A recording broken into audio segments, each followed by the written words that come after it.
Hi, and welcome to the Fintan and Michel interview at Broadcast Asia 2018 here in Suntec in Singapore.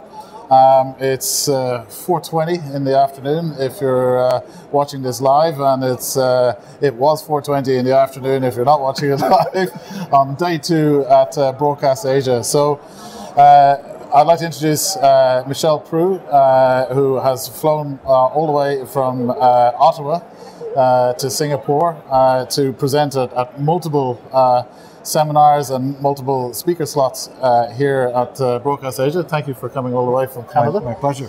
And so what I'm kind of curious, because Michel's capacity here, aside from being an industry veteran of more years than he wants to admit to, it really, if I can paraphrase, was something that we've been talking about. Michel is possibly considered as an evangelist of IP in the broadcast space. Would that be a fair description? Yeah, I'm not sure I appreciate the religious connotation, because it's not a religion. Well, but technical evangelist. So I'm a big part of what I'm doing these days is helping this industry make that transition to IP and file-based, and so that's been a priority of mine for some time, and I love to evangelize, I guess. Okay, so before we go into your what you've seen at the seminar and what you've heard at the seminar and what you kind of are soaking up in the Asia Pac space for the move to IP,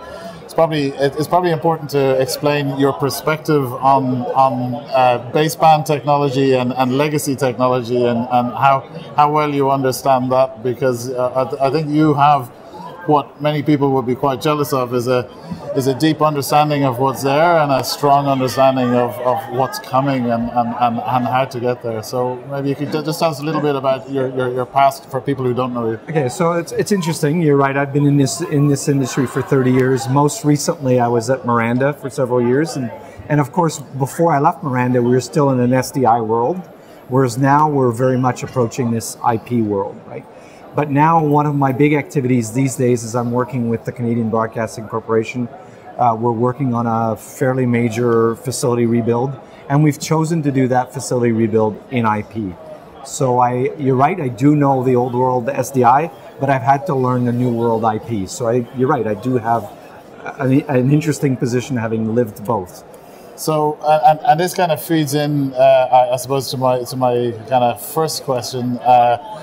You have been on multiple panels here at Broadcast Asia in the seminars and even some seminars just before the show started. One of the recurring themes in terms of migration to IP broadcast technology seems to be around people's skills. The knowledge gap. The knowledge gap. How important is that as a factor in? Because we're talking about technology, we're a technology show, but this is about people and people skills.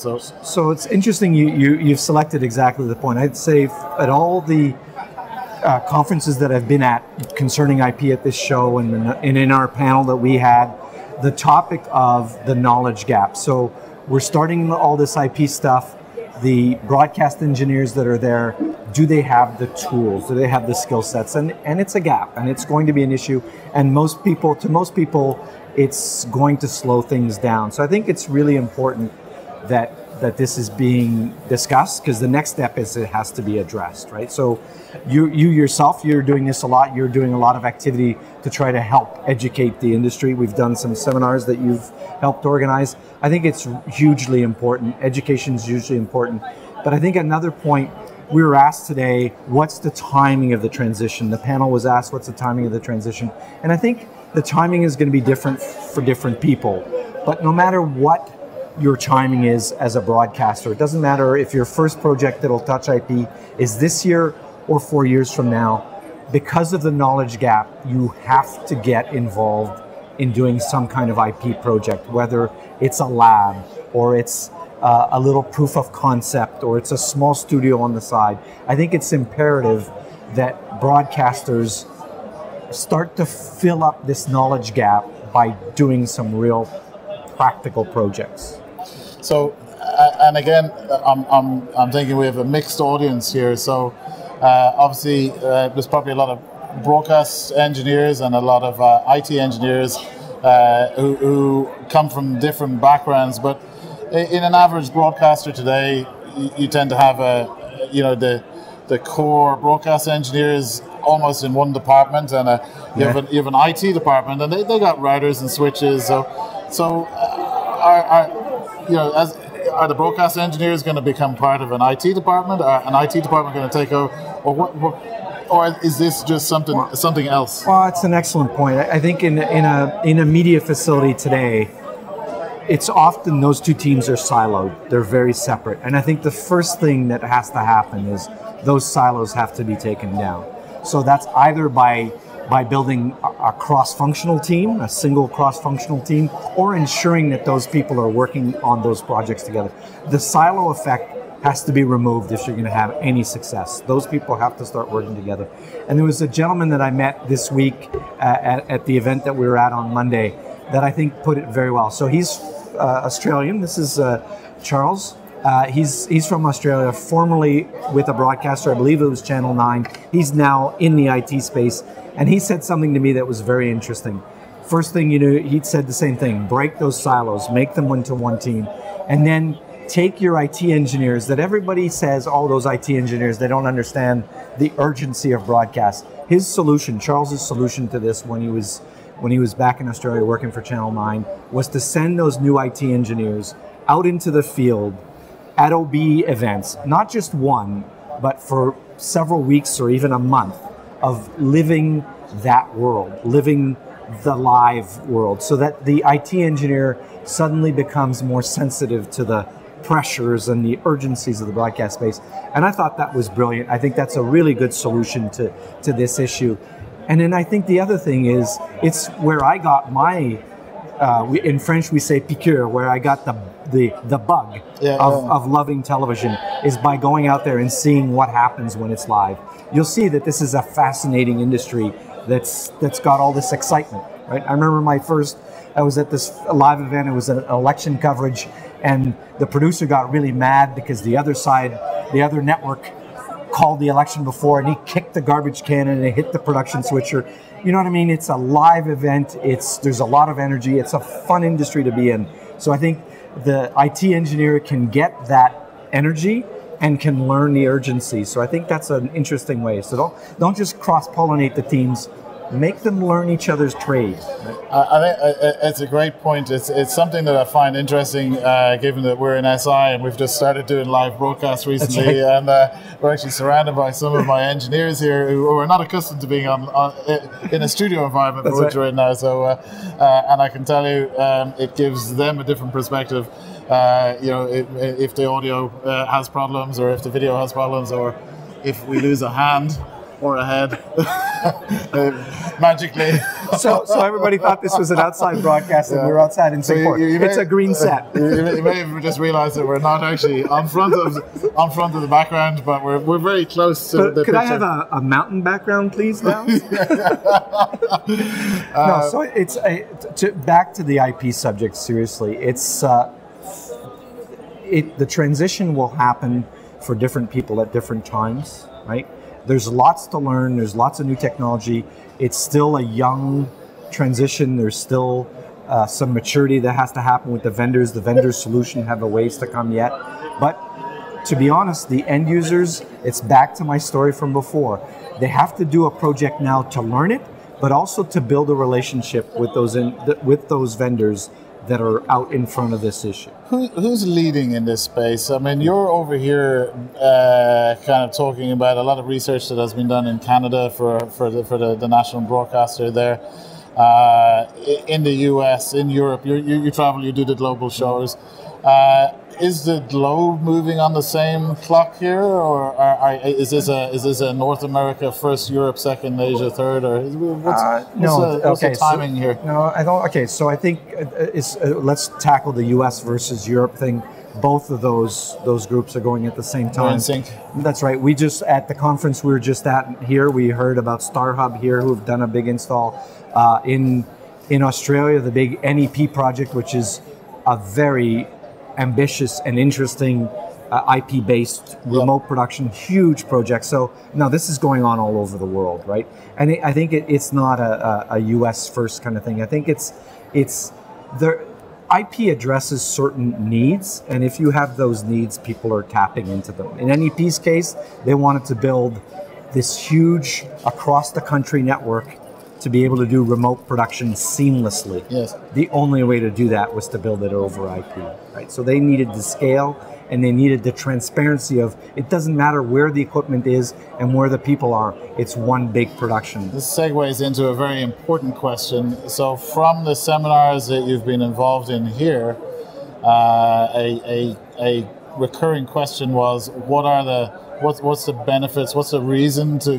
go IP? So what in order of priority, say what are the top three kind of key drivers that broadcasters should be motivating broadcasters to move to IP? Okay, so first of all, we shouldn't be dogmatic about it. It depends on everybody's individual situations. But I would say the biggest benefits for doing IP today, I would say for us, the project that I'm doing, we are trying to move to a facility that previously was made out of a bunch of fixed function boxes that only did one thing, to a facility where as many of the components as possible are going to be software. Because what we want is the agility to be able to have more of one thing one day and less of that thing another day, and change what our infrastructure does, what our components do. So we want better agility. So that is the example that you gave, so that we can ramp up production because it's the Olympics, and ramp up a couple of extra channels and those kind of things. So it's to get that agility. That's the number one reason in my mind. And in order to get the software, you have to go to IP first. So we wanted to get the software, so IP is the one thing. The other one, so I'd say the number one is being able to go to software to give us agility. The second one I think is if your future and your immediate future involves a mixture of UHD and HD and maybe 1080p 50, you know, what some people call full HD, you want a format agnostic facility. IP gives you that. It gives you that format agnosticism. So I'd say that's the second one, right?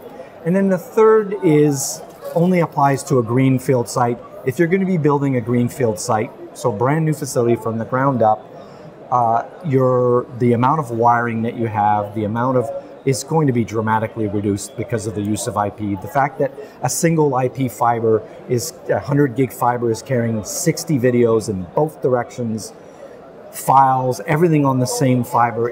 The reduction in wiring is important. So physically in your car room, your cable trays are smaller. You've less, and is that?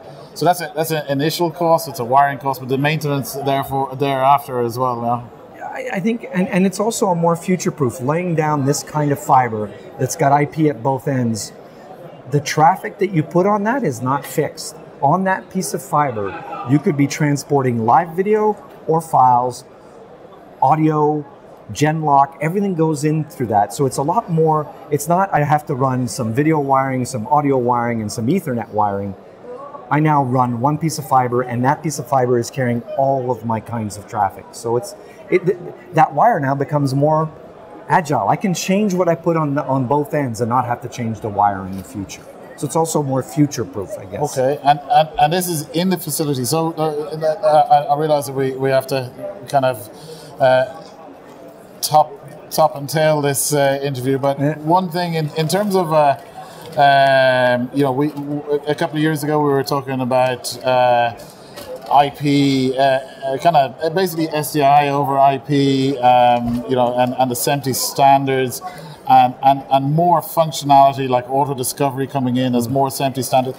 So the benefits of migrating to IP are in a way kind of linked to the rollout of the standards as well.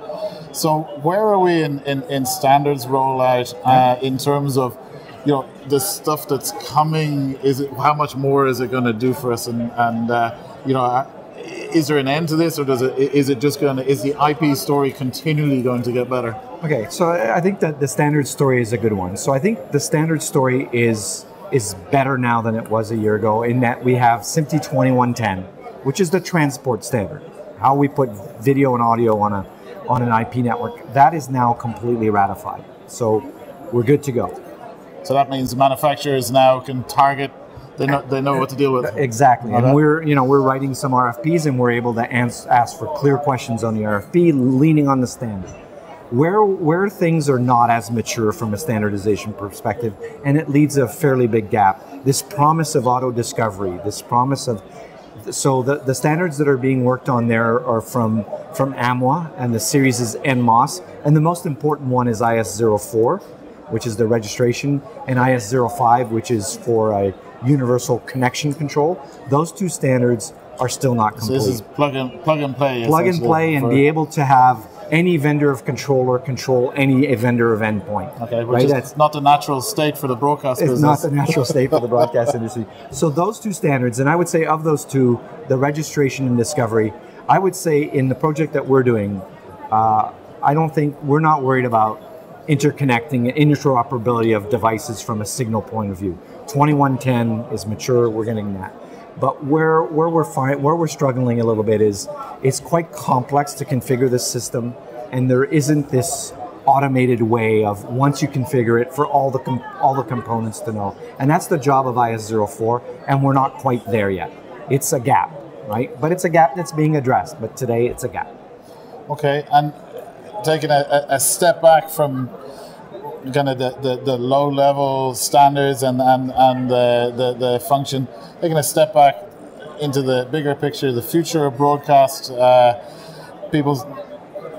I see people oscillating between gloomy that Netflix is going to eat their business, or being excited that IP has made it cheaper to do live production and we can do much more live, and our local broadcasters are going to have an ability to create more content and manage it better than ever before at a lower cost.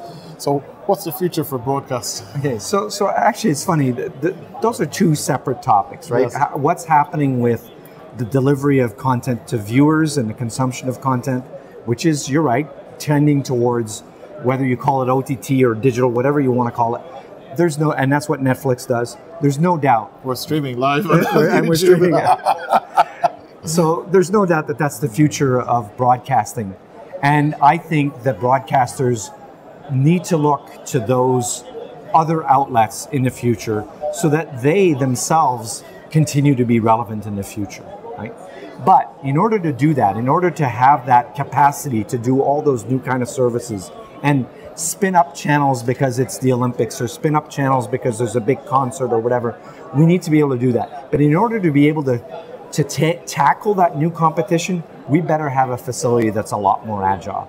We can't build a production system today that will only do a few linear channels. We have to build a production system that will be able to evolve up and down as we do these different distribution activities. So I think it's essential to build a modern facility that is agile and software-based and can be reconfigured on the fly to better compete in the future. Okay.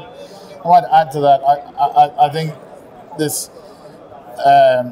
IP and this IP technology is coming in lots of shapes and sizes, and I think a lot of it is actually making the palette for the broadcaster wider and broader. So we're sitting here in front of essentially a one or two box solution that's giving us that's giving us a pop-up studio, a pop-up channel. 5 years ago, we were sitting here to do this with $500,000 worth of kit and a control room and the whole lot. So, this isn't going to be for everything, but a broadcaster can afford to do this and do some high-end production at the Olympics or at the Asia Games or something like that. And I think this whole IP, literally, this is all IP. We're going out over bonded IP. It's a software solution on a COPS box, and it's giving more tools to the broadcasters to do more. So I like to think that it's an optimistic future. Absolutely, and I think we're just at the beginning of it. And I firmly believe. I'm a hardware engineer originally by trade. Canadians will recognize my ring. I'm a hardware engineer, but I now firmly believe that we need to look at more and more at software-based systems, because that will give us the agility to do different things. And you're right, it's impressive that all of this is running from a very small setup compared to a few years ago. I just thought of a last technical question because you're one of the most technical people I know, and you can explain technical things simply, which is what Einstein espoused to as well. Right? COTS, you have a strong hardware background, and people are talking about, you're now talking about the software, but we hear COTS a lot, and virtualization and cloud. So the hardware, is it better on COTS? Is it better virtualized, or is it better in the cloud? Okay, well, so actually, to be honest, yes to all three of those. So first of all, I thought the question was going to be, what's my definition of COTS? Because that was inferred in the question as well. Okay, so to us, and this is, we talk about this almost every day. To us, COTS is a piece of equipment that we can buy from a vendor, and that vendor is selling that same piece of equipment to other industries. So in other words, that vendor, we're not their only market. So that's the first definition. Okay, so we can buy a piece of equipment that is being financed by a bigger market than ours. So that's the first thing. And then the second definition for us, COTS piece of equipment is one that we can use one day to do one function and use an exact same version of that same hardware to do another function from another vendor. So that now we have one piece of hardware doing 2 or 3 different functions. So it makes our purchasing easier, it makes our support contracts easier, it makes our spares easier, it makes all of it easier. So that's our definition of COTS, something that's coming from an industry bigger than ours and something that is multi-purpose. Okay. So it's very important. So now the second question you asked was software versus virtualized versus cloud. So for us, some functions are already virtualized. At CBC, our entire Avid environment is completely virtualized. Our entire audio production environment is completely virtualized.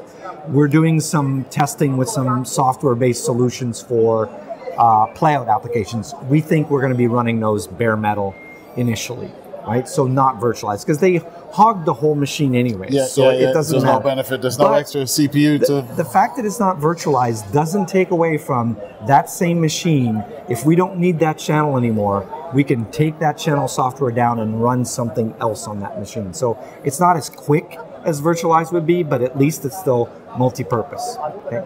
So software, bare metal, or virtualized depends on the function. Virtualized, why virtualized? Just to get better use of the machine, but also a function that we virtualize. We know if we need transcoding, for example, we do so much transcoding, we do all of it in-house because it's cheaper to do it in-house. But when we have a burst, because it's the beginning of the month and then we can burst out to the cloud with exactly the same situation. So having built that on a virtualized platform allows us to have internal capacity in-house and burst out to the cloud. We've deployed solutions like that already. We're seeing that we've put in Elemental, the green servers, traditional hardware, and then some events come up and it bursts into the Amazon cloud, so you can see that's flexibility, right? That's the beauty of that solution. And that's happening in Singapore today, and I think that's the other thing. I meet a lot of broadcasters around Southeast Asia, and they're talking. A lot of the talk with some of the broadcasters is kind of the future tense, and I'm kind of, guys, this is kind of present tense, So, are you going to? When are we going to see you in Asia again? You know me, I'm an evangelist, right? So the next time someone invites me to come and evangelize, I'll be back to evangelize with great pleasure. It's a long way to come, but it's a great honor at the same time. So. Michel Proulx, the honor was mine. All right, thank you very much indeed, and thank you for watching. Thank you.